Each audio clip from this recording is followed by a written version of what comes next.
விவசாயியாக இருந்தாலும் சரி, பனை தொழிலாளராக இருந்தாலும் சரி, எல்லாருமே போராடுறாங்க. இந்த தமிழ்நாடு அரசாங்கம் எல்லாத்துக்குமே துரோகம் பண்ணுது. ஆனால் தேர்தல்னு ஒன்று வரும்போது மறுபடியும் மக்களும் சரி, விவசாயியும் சரி, இந்த திராவிட கட்சிகளை தான் தேர்ந்தெடுக்காங்க.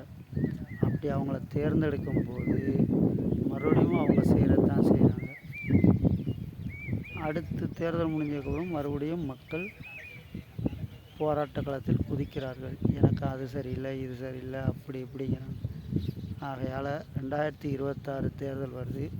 இதுலையாச்சும் சரி விவசாயிகள் அனைவருமே இந்த திராவிட கும்பலிருந்து நாட்டை பாதுகாக்க உங்களுக்கு பிடிச்ச நல்ல கட்சி உங்கள் தொகுதியிலேயே ஒரு நல்லவர் இருப்பார், அவரை பார்த்து தேர்ந்தெடுங்க.